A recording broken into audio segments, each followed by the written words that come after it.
Curupí es uno de los 7 hijos monstruosos de Tau y Keraná, entidades del mal según la mitología guaraní. Su nombre proviene del guaraní y significa literalmente el de cuerpo arrugado o con pliegues. Este ser es descrito como un hombre de piel negruzca, baja estatura, cuerpo peludo y desproporcionado, con un miembro viril extremadamente largo, tanto que lo lleva enrollado en su cintura como si fuera un cinturón o una liana. Este falo largo no es solo una característica física, sino su arma y su símbolo de poder. Curupí habita los montes, selvas y parajes alejados. Es considerado el protector de la fertilidad, tanto humana como animal, y el dios de la sexualidad desenfrenada. Según la leyenda, Curupí secuestraba mujeres y niñas vírgenes, especialmente aquellas que iban solas al bosque. Las arrastraba con su miembro hasta su cueva, donde las poseía. Si una mujer quedaba embarazada sin explicación aparente, era común en las zonas rurales decir que el Curupí la había visitado. También se decía que las mujeres que querían quedar embarazadas le dejaban ofrendas en el monte, frutas, tabaco o incluso ropas íntimas. Curupí aceptaba estas ofrendas y a cambio podía conceder fertilidad.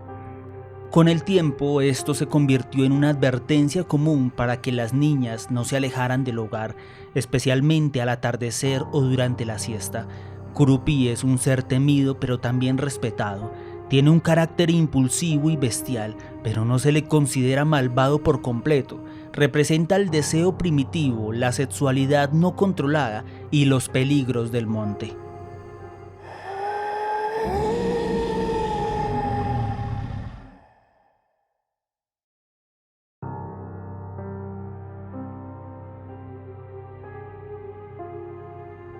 Esto que voy a contar me pasó hace no más de 2 años, cuando me fui a pasar una temporada a la casa de mi abuela, en un pueblito del interior de Paraguay. Soy de Asunción, pero siempre me gustó el campo.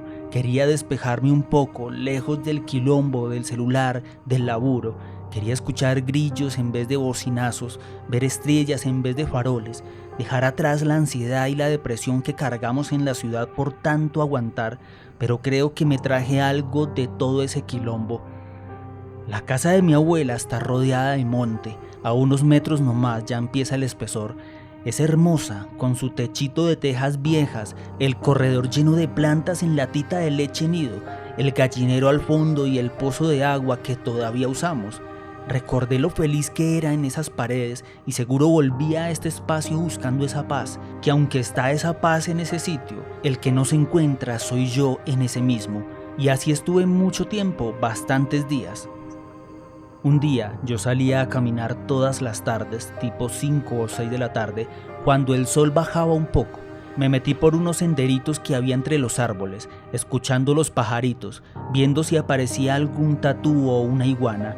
Me encantaba todo esto, pero hubo un día en el que me pasó esto, que me metí un poco más de la cuenta y no debía hacerlo.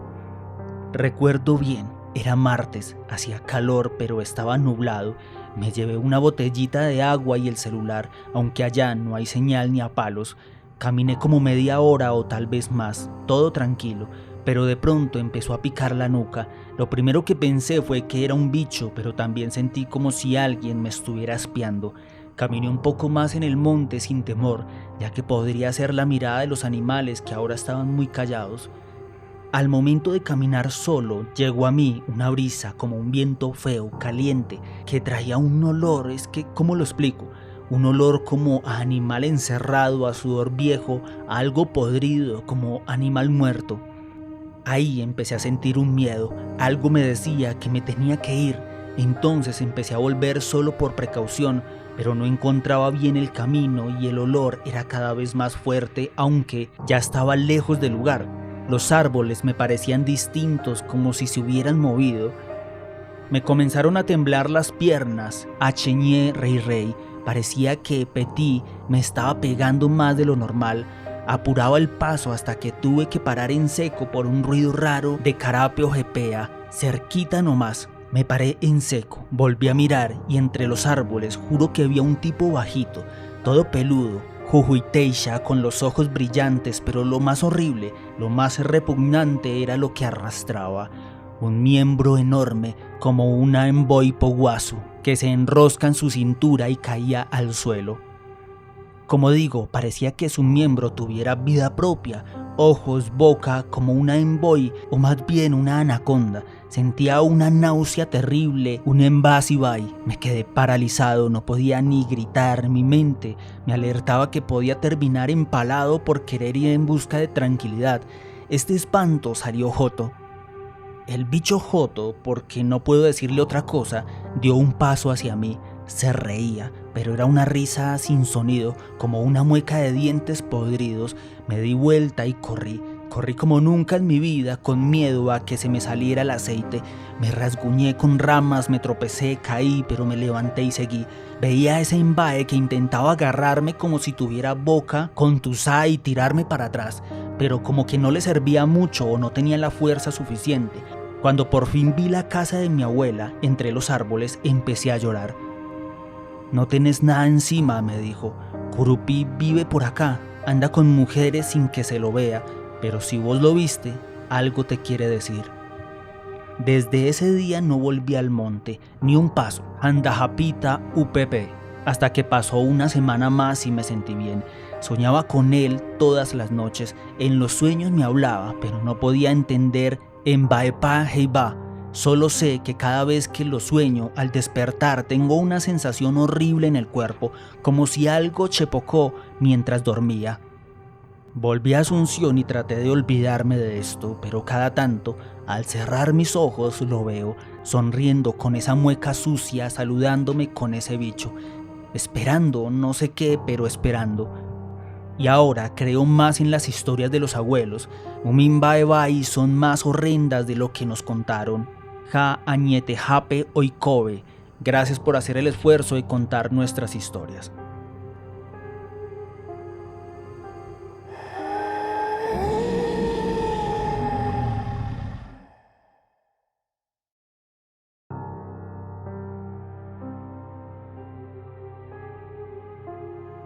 Dicen que no hay quien lo haya visto de frente, pero todos lo han sentido, que es petizo, con el cuerpo cubierto de pelos, los pies descalzos y secos como ramas viejas, y unos ojos que brillan en la sombra como fuego ardiendo. Pombero no vive en casas ni duerme bajo techo, habita en los bordes, en el límite entre lo claro y lo oscuro, en el alambrado entre el yerbal y el monte, en la línea donde se acaba el patio y empieza la maleza. Es el dueño del sigilo, del crujido leve que no sabe si fue real o viento, es el que te sopla detrás de la oreja cuando estás solo y no hay nadie cerca, pero no es un simple bromista. Pombero cuida del monte, lo respeta quien vive bien en la tierra, el que roba la leña sin permiso, el que tala un árbol sagrado, el que se burla de lo invisible, ese lo sufre. Se le pierden las cosas, se le anudan los cabellos, se le rompen las herramientas y si es mujer puede quedar marcada con un embarazo misterioso sin recuerdo ni explicación. Sin embargo, si se lo respeta, también protege. Muchos le dejan ofrendas al pie de los árboles, un poco de tabaco, caña con miel, maíz fresco. No es adoración, es entendimiento, porque Pombero no se ve, pero está, siempre está. Y cuando el monte se calla de golpe y los perros bajan la mirada, es porque anda cerca.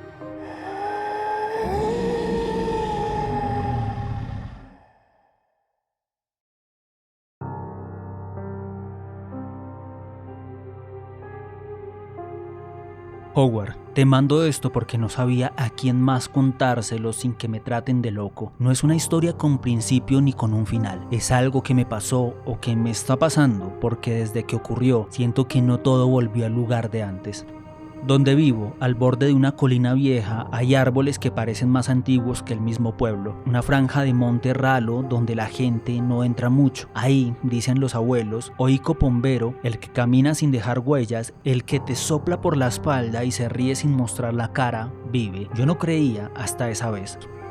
Me desperté una madrugada con un ruido bastante curioso, como si alguien caminara con los pies descalzos sobre el tejado de zinc. Pero no eran pasos normales, eran pequeños, rápidos, casi como animal. Me levanté, salí al patio con linterna y no vi nada. Pero los perros no ladraban, estaban callados con el rabo entre las patas, mirando todos para el mismo punto del monte. Yo me quedé quieta, sentí un susurro muy cerca a mi oído. No eran palabras, era como un soplido tibio, burlón, eso sí, que me dejó en shock. Volví adentro, cerré puertas, ventanas. Al otro día encontré todo el maíz del galpón tirado y un rastro de cáscaras abiertas, como si alguien se hubiera sentado a comer en medio del pasillo. Yo le pregunté a un vecino, un señor que vive solo desde hace años. Me miró fijo y me dijo: y te lo voy a decir en español y no en guaraní, porque yo hoy en día ya he viajado mucho y entiendo que esta lengua no es del todo agradable y no se entiende, o para mí no es agradable y se supone que es mi lengua madre. Él dijo lo siguiente: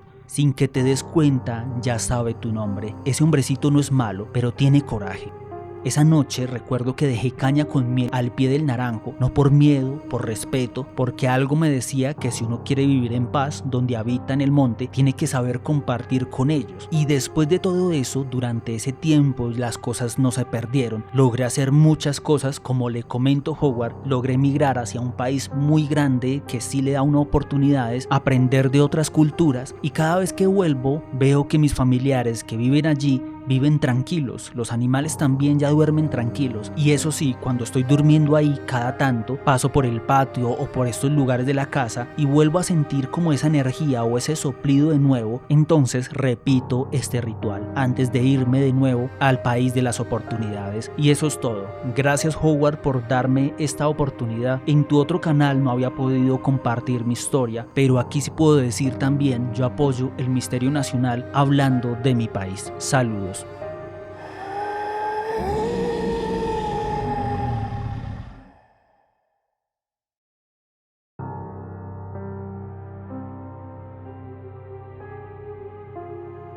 Tejujaguá significa lagarto perro en guaraní. Por su forma, cuerpo de lagarto y cabeza de perro. Algunas versiones más antiguas dicen que tenía 7 cabezas de perro, lo que lo hacía aún más imponente. Es el primer hijo del maldito vínculo entre Tau y Queraná. Este ser habita las cuevas del cerro Yaguarón y es considerado guardián de las cavernas, los tesoros y las riquezas ocultas bajo la tierra paraguaya. Aunque su aspecto es temible, algunos mitos lo describen como pacífico, solitario y que se alimenta solamente de frutas y miel. Otros relatos lo muestran como un ser temido que arrastra a los intrusos hasta su cueva y los desaparece para siempre. Si alguien osa perturbar su cueva o excavar sin permiso, Tejujaguá despierta y los castiga. Se lo puede oler antes de verlo, un olor a animal salvaje o tierra húmeda. A diferencia de Curupí o Aoao, Tejujaguá no representa el deseo ni la muerte directa, sino el misterio y lo sagrado de la tierra misma.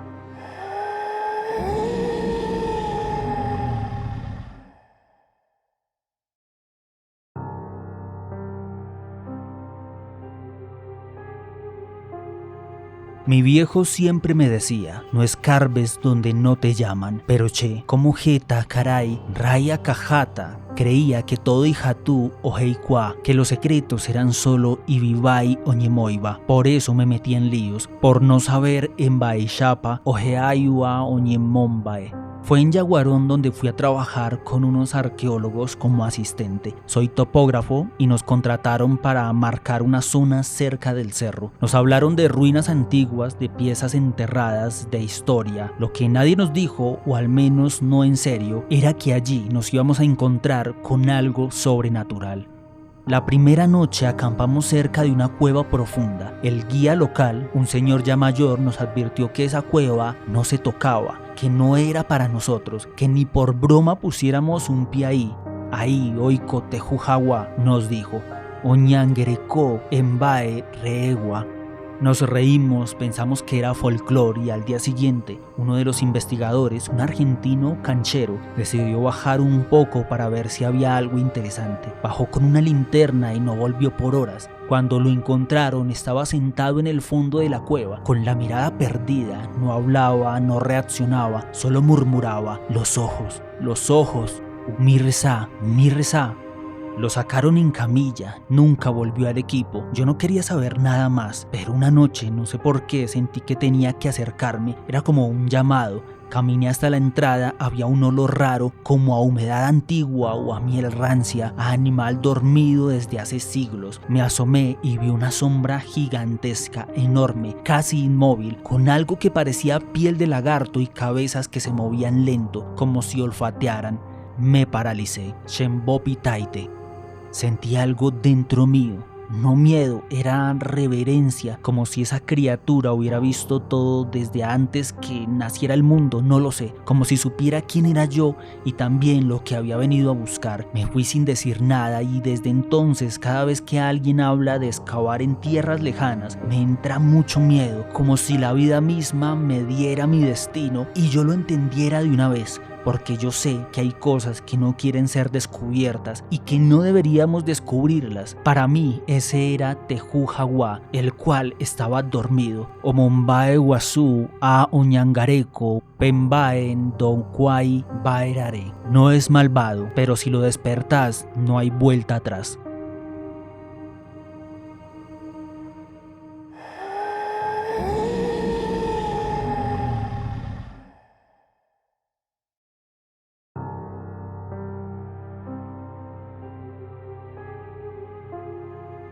Hasi-Hatere significa fragmento de luna en guaraní.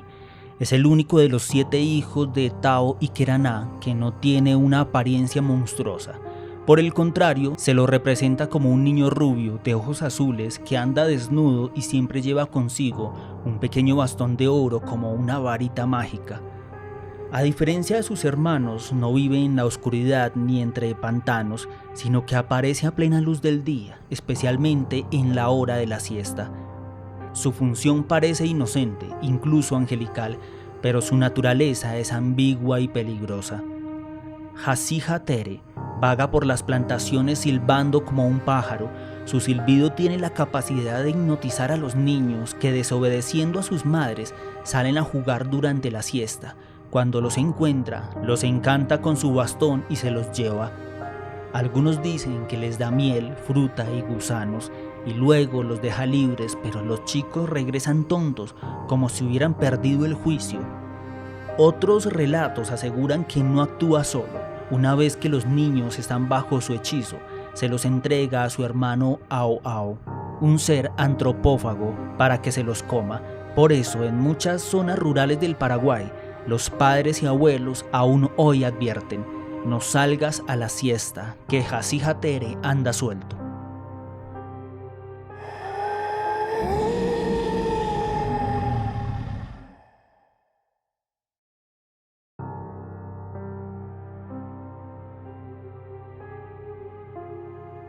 Emba Eishapa. No suelo contar esto porque la gente no me cree o se burla, pero Chejegio Oiko Añete Jape. Yo soy de un pueblo y del interior, en Dajaeiche Jaemoa Mabapa, por pura vergüenza, pero los que son de por ahí van a entender. Esto fue cuando yo tenía como 10 años más o menos. Era un viernes, me acuerdo bien porque al día siguiente no había escuela. En mi casa siempre nos decían que anija salí hora de la siesta, que hace caloreterei, que hay en baebai, que nos pueden picar cosas, pero a esa edad uno no hace caso. Jaca tú, si estás aburrido, peor. Yo tenía una onda hecha por mi tío y me gustaba salir a tirar a los pájaros. Me fui descalzo, como siempre, atrás de la casa donde había un montecito con unas frutas silvestres. Estaba todo callado, ni los perros estaban ladrando. Me puse a buscar frutillas. De repente escuché un pituñé, suave, como un purajei. Pensé que era algún guairá raro, o tal vez otro mitai. Me acerqué un poco, ja o japohei, y ahí vi a un nene rubio con rulos, todo blanquito. No tenía ropa, pero no se veía sucio ni nada. Me miró y me hizo seña para que lo siguiera. No me dio miedo, al contrario, me dio curiosidad. Caminamos un rato, no sabría decir Aracaepa. Me hablaba, pero en Daikwai, en Baepa Eiba.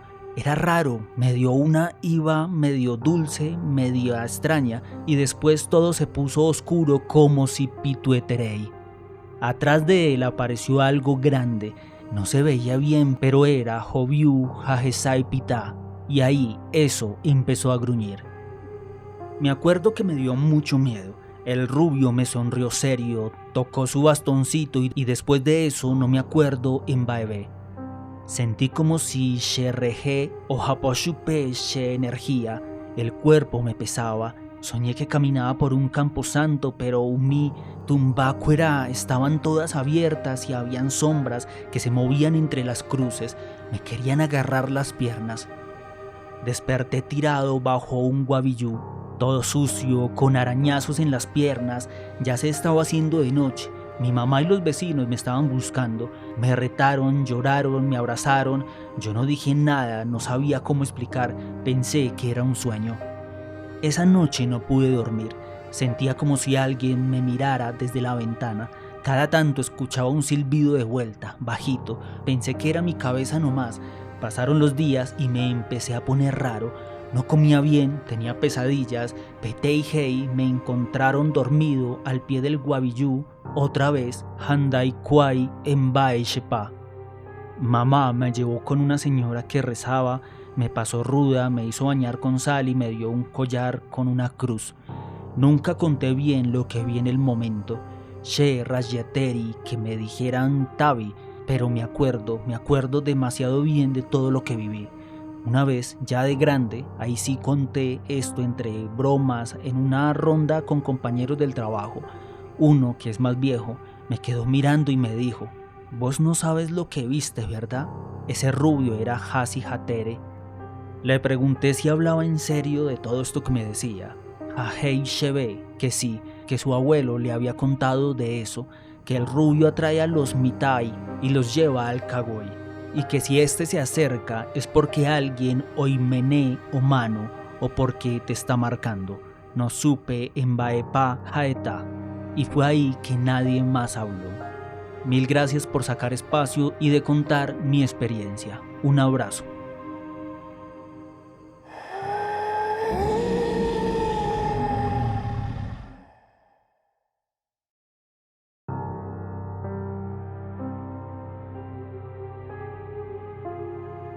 Mboi Tui, segundo hijo de Tao y Keraná, es una criatura con cuerpo de serpiente y cabeza de loro. Su sola presencia irradia poder natural. Habita en zonas húmedas y selváticas donde protege el equilibrio entre flora y fauna.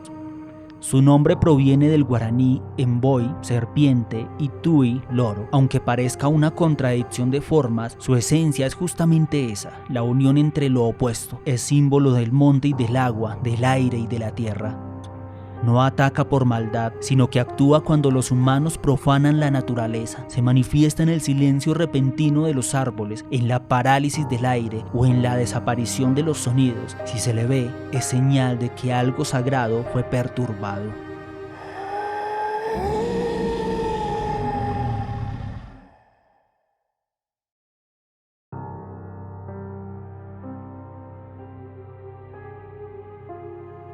Hola Howard, no sé si esto que te mando es específicamente una historia, tal vez es solo una imagen que vuelve y vuelve cada vez más clara. No tengo pruebas de lo que pasó, pero tampoco tengo dudas. Es como si mi cuerpo lo recordara mejor que mi mente. Te lo comparto así como vino, porque yo creo que algunas cosas no terminan nunca, aunque nos digan todo lo contrario. No sé si fue sueño o un recuerdo, quiero aclararlo de una vez. Tal vez fue algo que mi sangre me contó en silencio. En aquel momento estaba lloviendo muy fuerte y yo estaba en una parte con mucho monte. Lo que sí es cierto es que lo viví. Estábamos acampando en una zona de humedales cerca del río Tebicuaramí. Había ido con un grupo de voluntarios a ayudar en una limpieza de vertientes. La zona era pura húmeda, helechos altos y una calma antigua que no se parecía a nada cercano a la ciudad. No se sentía el tiempo ahí, solo la respiración de uno mismo y el agua. Al tercer día me tocó ir solo a buscar herramientas que habían quedado al borde del sendero. La siesta era pesada, densa y el aire parecía no moverse. Caminé en silencio entre las ramas mojadas y creo que fue en ese justo momento en el que ocurrieron las cosas. Uno de los guías, un señor ya bastante mayor, me había dicho al oído la tarde anterior: Ani reñemboja, peca agui pituume, oi ina pti, oi shaiba. En ese momento no le di importancia, pero al entrar en esa parte del monte, todo fue distinto. Primero fue silencio, no era normal, era como si alguien hubiera apagado todo el sonido, ni pájaros, ni viento, ni insectos, nada, solo mi respiración. Y entonces me detuve. Algo se sentía mal, o demasiado bien, no sé, como si todo lo que me rodeara me observara. Fue entonces que logré ver algo. Al principio pensé que eran solo sombras, o eso que uno dice la imaginación del miedo que está sintiendo, pero eso se movía. Era largo, sinuoso, como con escamas que brillaban como hojas mojadas. Tenía una cabeza como de un ave, enorme, con ojos profundos, bastante oscuros que no me miraban con furia, sino con algo un poco más antiguo, como si me estuviera juzgando. No podía moverme, el aire estaba más espeso que antes, me temblaban las piernas, pero no era miedo. Yo recuerdo que dije algunas palabras en guaraní, pero no recuerdo si fue el nombre de la criatura o si fue que yo le estaba rogando que no me hiciera nada, pero lo dije muy bajito sin pensarlo, y al decirlo sentí que algo me respondía, no con palabras en específico. Esta criatura se giró lentamente, su cuerpo rozó las piedras sin hacer ruido, donde pasaba el musgo parecía más verde, el agua más clara, había una armonía imposible, una belleza que dolía. En ese preciso momento ya no sentí miedo, sentí que todos los seres humanos hacemos parte del todo, que somos uno solo, y entendí muchas cosas de la vida, de la armonía, de la energía, de que todos vibramos en amor. Quise hablarle, pero la voz no me salía. Sentí que si decía algo o si hacía el más mínimo ruido, el monte se partía. Entonces esa criatura o lo que fuera se marchó, desapareció entre la niebla, no como un bicho que huye, sino como quien no tiene que explicar su presencia y tampoco hacerme daño. Yo seguí ahí un buen rato, o quizás una eternidad, y Howard, para serle honesto completamente, no volví al campamento por el mismo camino, ni por ningún otro. Hoy en día lo que hago es estar conectado con la energía de la naturaleza. Esa entidad es mi Dios, y yo estoy muy seguro de que es Envoy-Tui, porque siempre ha sido parte de nuestros dioses originarios, no aquellos impuestos católicos, sino los de verdad. Mil gracias por darme este espacio para contar mi historia. Espero que en tu voz pueda llegar a entenderse un poco más en otros lugares de Latinoamérica.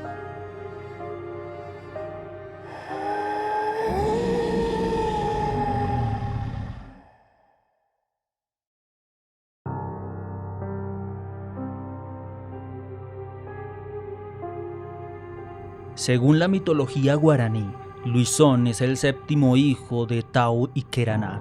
De todos los hermanos, él recibió la peor maldición.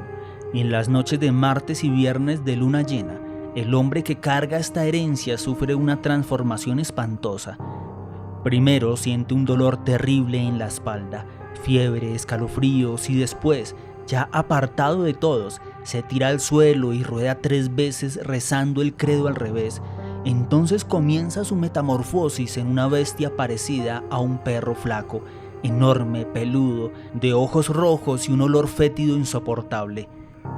El lobizón ronda cementerios, desentierra cadáveres, come inmundicias de los gallineros y, según dicen, hasta bebés no bautizados. Es invisible a los humanos, pero los perros lo detectan y aúllan cada noche.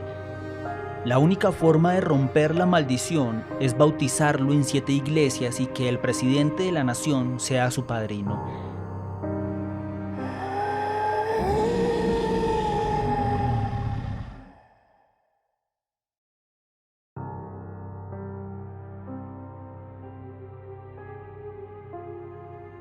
Esto que te voy a contar no me pasó a mí, pero le pasó a alguien que quiero como un hermano.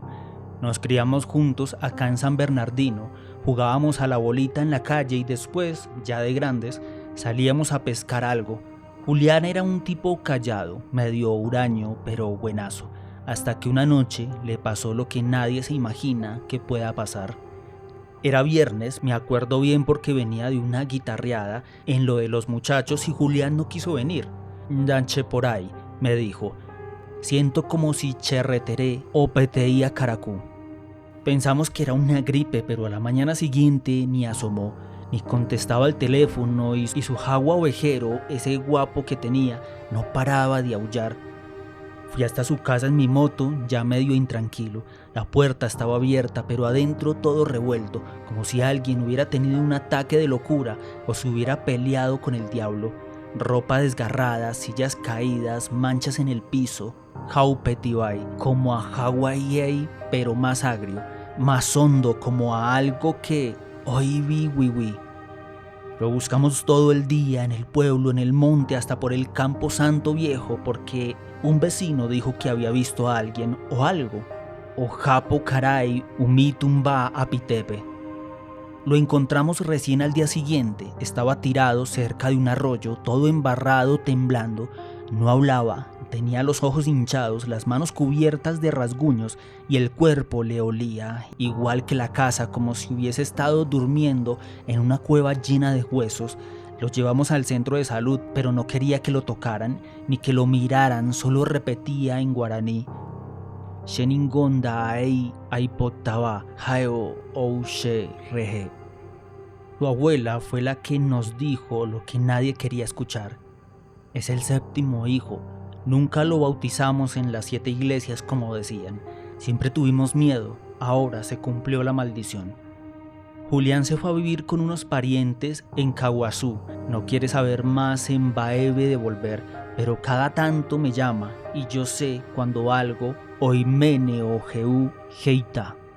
Porque me llama justo un martes o un viernes y solo dice: se viene la luna otra vez. Si no contesto, ya sabes. Y yo me quedo con el corazón apretado, Howard, mirando al cielo, pensando en ese amigo mío que ya no duerme tranquilo porque el Luisón lo llevó consigo. O a esa es la conclusión que todos hemos llegado.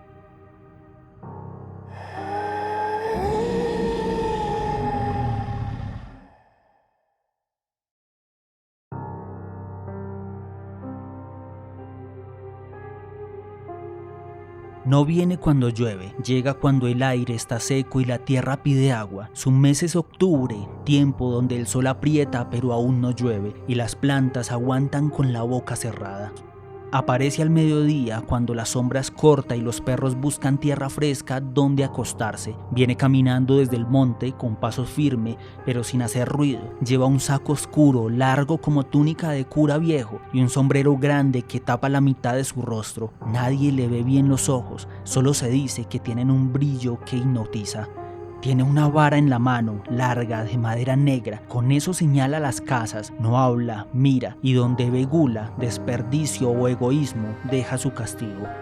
Caray, octubre no viene a matar, pero sí a enseñar. Si llegas a octubre sin comida guardada, sin haber ayudado a los tuyos, sin respeto por el pan, te deja la mesa vacía, no de un día para otro, sino con esa forma lenta en que el hambre llega sin avisar. Hay casas donde se escuchan toser a los niños, pero no hay remedio que cure. Hay pozos que se secan cuando él pasa cerca. Por eso los abuelos siempre decían: octubre hay que pasarlo con comida, con humildad y con un poco de miedo. Porque ese hombre flaco, vestido de sombra y polvo, todavía camina por los caminos de tierra, y cuando pasa el hombre del mediodía, le sigue los pasos.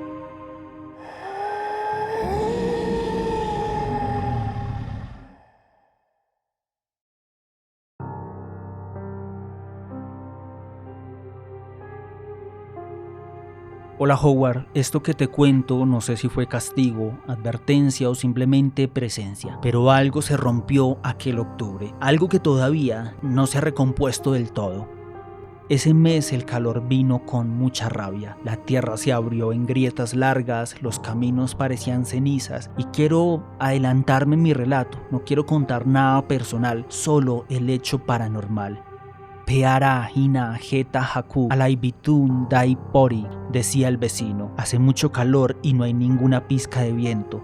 El pozo empezó a secarse, las hojas de los árboles se caían sin querer y el monte estaba mudo. Y hasta aquí se puede decir que no era una experiencia sobrenatural que le pase a una sola persona. Esto lo pudo haber vivido cualquier persona en esa temporada y más en mi zona.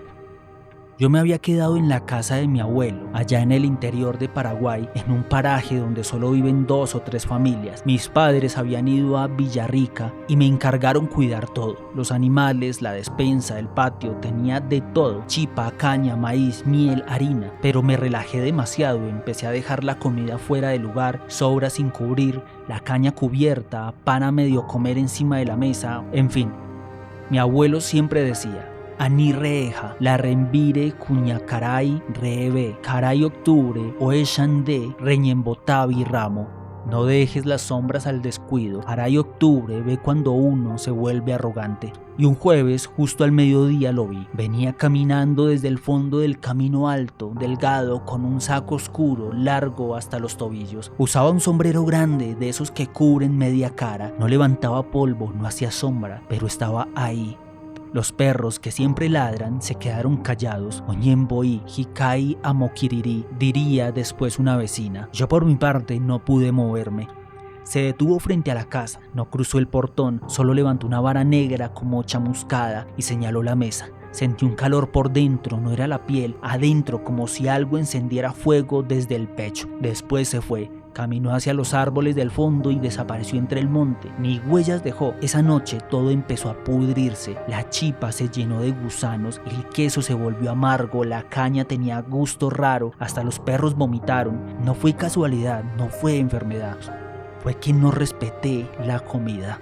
Reñei petimbiu a caray octubre do perdonai, decía mi abuelo.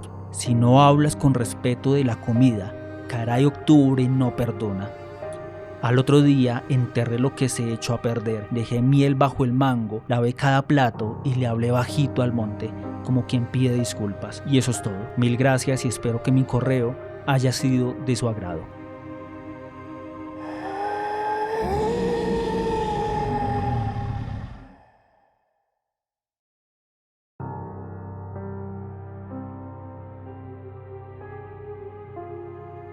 Ao es el sexto hijo de Tau y Keraná.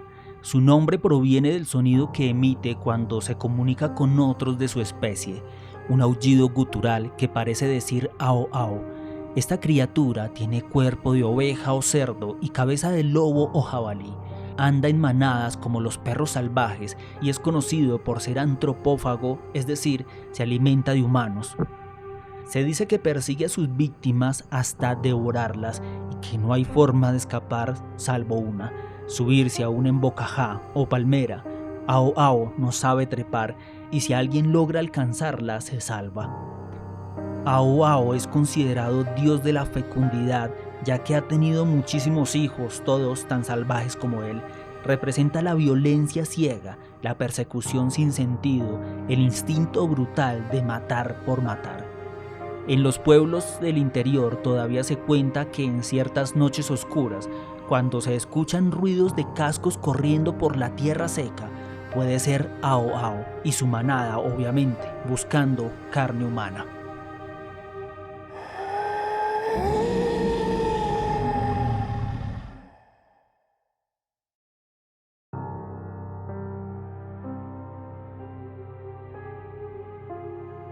Hola Howard, esto que le voy a contar pasó hace unos 4 años cuando fui con unos amigos a acampar cerca de San Rafael en la zona del Parque Nacional. Quisimos alejarnos de todo, pasar un fin de sin celular, sin ruido, sin monte, fogón y cielo estrellado. Éramos 5, 2 chicas, 3 varones, jóvenes, confiados y boludos. El primer día fue hermoso. Preparamos pescado en la parrilla, tomamos tereré con yuyos del lugar. A la noche, fuego, guitarra, cuentos. Uno de ellos hablaba de mitos y leyendas y así pasaba. Él decía: dicen que andan por aquí, por estos montes, y en caso tal de que escuchen algo extraño, toca subirnos a los árboles. Nos reímos todos, nadie creyó nada, obviamente. Hoy en día nadie cree en mitos y leyendas. Al día siguiente fuimos a caminar más adentro, siguiendo un arroyo. El monte era denso y el sol estaba bien arriba y entraba muy poco. No sé quién lo escuchó primero, pero de golpe nos callamos todos. Un ruido seco, como si alguien estuviera corriendo por la hojarasca. Primero uno, después varios, como si fueran patas, muchas, y un sonido que no era el ladrido de ningún perro ni un gruñido. Era algo diferente, gutural, que parecía mezclado con la voz de un ser humano y hacía dos entonaciones distintas. No sabría decirle si en verdad decía ao ao, porque no logré entenderle muy bien cuando yo estaba pendiente de intentar descifrar qué era lo que decían, porque parecía una tribu también indígena. Una de las chicas gritó, yo me di media vuelta, vi formas moviéndose entre los árboles, no eran perros, vuelvo y digo, no eran jabalíes, eran más grandes, con el lomo jorobado, pelaje sucio y caras, no sé ni cómo explicarlo, eran como ovejas mezcladas con lobos y tenían hambre. Eso se les notaba en los ojos. Corrimos, yo no pensaba en nada, solo en escapar, pero los escuchaba atrás, no ladraban, no se cansaban, solo corrían, nos separamos sin querer, yo me metí entre unas palmas sin mirar y no sé cómo, pero me acordé, subite aún en Bocajá. Encontré una, no sé ni cómo escalé, me rasgué las manos, los pies, pero llegué arriba. Desde ahí vi a uno de los chicos, no subió, gritó mi nombre y luego solo se escuchó ese sonido de nuevo, ese gutural, esa voz como indígena, como ancestral y al mismo tiempo animal, y algo como carne desgarrada. Yo me quedé ahí toda la noche, los bichos esos dieron vuelta, me olían, me esperaban o nos esperaban a los que habíamos quedado arriba, pero no subían. Cuando amaneció ya no estaban, bajé llorando, busqué a los demás y de ahí en adelante empezó otro horror, pues uno de nosotros había fallecido. Ya se imaginarán el tema legal y doloroso para la familia, porque nadie nos creyó nada, ni la policía, ni nuestras familias, ni la familia de él. Dijeron que sí, que había sido un ataque de animales, pero también dijeron que estábamos drogados y bueno, ese proceso sigue ahí. Lo que yo sí tengo que decir en nuestra defensa es que nosotros no estábamos drogados, nunca consumimos nada de eso, simplemente estábamos pasando el rato. Mil gracias si llegas a leer esta historia, por favor déjala en anónimo.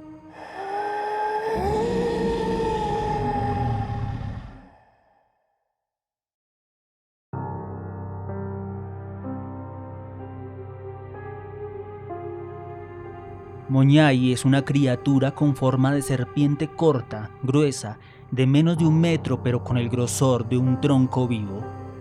Vive en los pantanos y esteros del Paraguay y no se le atribuye protección sobre animales o plantas como a sus hermanos. Su rol es otro, es el dios de los ladrones y las picardías.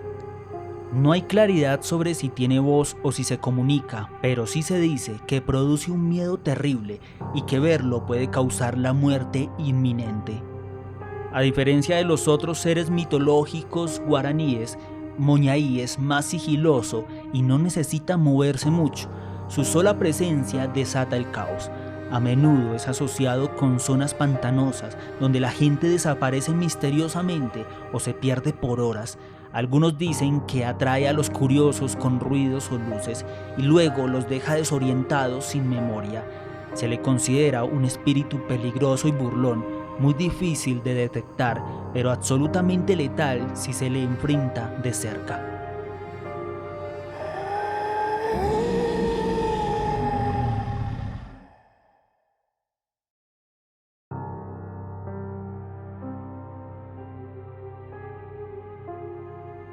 En el 2019 me fui a trabajar a Pilar, en Dajay, Guazú, Pembae, Jajapo, Jaguaré. Simplemente necesitaba plata. Un conocido me habló de una cuadrilla que limpiaba canales, abría paso por los esteros y preparaba caminos para que los camiones no se encajen en época de lluvias. El pago era diario, con tembiú, jaque lugar incluidos. Era duro pero seguro, así que armé un bolso con 2 mudas, unas botas, jajache acareí. Nos hospedamos en una casa vieja, de esas que ya tienen grietas en las paredes y olor a humedad en cada rincón. Éramos como 10 hombres compartiendo 2 piezas enormes, grandes. El calor era insoportable, ni de noche aflojaba. A veces dormíamos sin camiseta, con la ventana abierta y el zumbido de los mosquitos como arrullo. Pilar tenía algo de mágico, indicuay en Baepá exactamente. Si era el silencio o ese verde tan vivo que parecía pintar el aire, había imbiramata que ardía con sus flores, garzas que volaban como si heinigeba airepe, y ese itiay bitú a barro mojado dulzón que se te metía en el pecho. Un día, mientras descansaba bajo un árbol, escuché una voz que me sonó muy familiar. Me di vuelta y era Rocío, mi prima. Hacía más de 10 años que yo no la veía. Había crecido. Peisha. Tenía los ojos oscuros de siempre, pero con una ñembia así piau y una forma de hablar que se me metía hasta los ñu. Vivía con la abuela allá en el barrio viejo. Me abrazó a Oñembojori. Enderecoi voy cambiado, cherá, me dijo. Al principio era solo hablar, un tereré a la sombra, un comentario sobre la vida, sobre la familia. Después empezamos a buscarnos. Ella aparecía justo cuando yo salía del trabajo. Yo me desviaba del camino para verla un rato. Me decía que estaba sola, que Pilar era un pueblo dormido, que no pasaba nada. Hashe agendushupe, hamaese, handaikatui, akiti, pe embae, embae no iriba, shekorosome guará. La primera vez que nos besamos fue una noche de calor insoportable. Fuimos a caminar hasta la orilla del estero. Ella llevaba un vestido liviano, yo una botella con ron y hielo, ñaimi petei y taari. El agua sí se movía, el cielo estaba genie imbijá cueraré. Me contó que de chica soñaba con irse, con ser enfermera, con tener hijos. Shen de Heina en Baebe. La miré, me acerqué, jajae no se alejó. Después de eso, todo cambió. Nos veíamos en secreto. Cuando podía escapar, me iba a su casa. Cuando ella podía, se metía a escondidas donde yo dormía. Nadie sospechaba, o quizás sí, pero nadie decía nada. Nos envolvía una sensación de urgencia, de algo que tenía que pasar, aunque sabíamos que estaba mal, pues muy mal. Una noche la abuela nos encontró, o al menos eso creo. Nunca lo supimos con certeza, pero desde ese día algo en el aire se volvió muy extraño. Rocío me dijo que la abuela la miraba distinto, que le rezaba más, que dejaba cambushi con agua en las ventanas, que ya no dormía de corrido. Yo empecé a tener pesadillas y siempre agua, iguazú, pitú, jaquiriri, con algo que ojevía ibi huipe, ape, pucabi, petei, pucabi y pipuco jando paviva, que se colaba por las rendijas de mi sueño, hasta que pasó lo del estero. Esa tarde habíamos terminado una zanja grande y quedaba a revisar una curva que se estaba tapando otra vez. Los otros se fueron, pero yo, a Cajataite, quise dejar todo listo. Caminé solo con mi pala entre los pastizales. El sol ya se estaba ñembocañivo. Todo estaba raro, silencioso, como si Pemundo ojeja pebe. El aire se volvió aún más denso, Howard, como si se estuviera metiendo un vapor. No se oían ni grillos, pájaros, ni ranas. El agua estaba quieta, demasiado quieta, diría yo. Me metí un poco más y ahí lo supe. Esa risa desde el agua, grave, profunda, no humana. Aishapetei embae oñenjiwa. No era largo, pero sí ancho, como un avirarraca que se arrastraba. Pensé que era una anaconda, pero nahaniri, pembae o ñembojori, shrg, como si se burlara de mí. Retrocedí, tropecé, akai, la pala se me fue, me levanté empapado, desorientado, todo me daba vueltas, caminé, pero cada paso era más difícil, el barro me tragaba. Vi luces como linternas flotando, escuché voces, mi madre, Rocío, un amigo muerto, me llamaban. Yo iba hacia ellas, pero se alejaban. El estero se hacía más y más profundo y esas presencias, esa cosa, esa mirada la sentía, como si supiera todo lo que había hecho, cada pecado, cada beso prohibido, como si me lo recordaran. Me encontraron de madrugada en un sector ya dragado. Nadie entendía cómo llegué ahí. Estaba lleno de barro, con los ojos desorbitados y hablando en guaraní sin parar.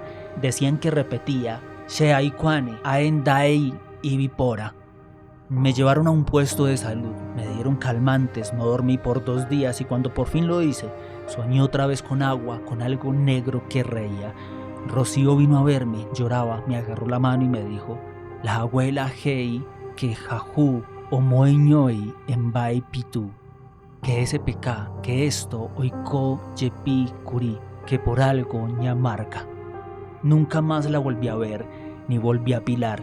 A cada vez que Okihata, a Ojapo Petei y Siriwazú, Shemboshushu, mirarlo mucho rato, porque habei, she parecido petei embae, oñenyejina upete, algo que oaro, algo que oikua, algo que aracae vendo jepoiri.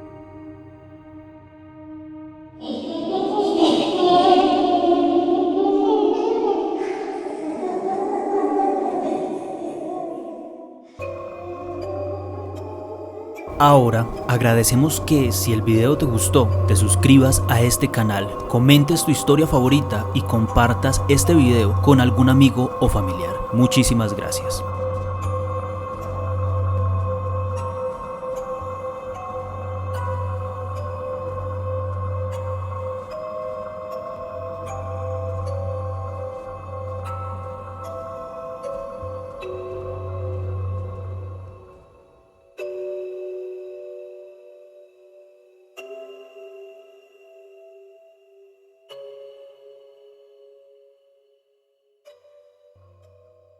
Ahora agradecemos que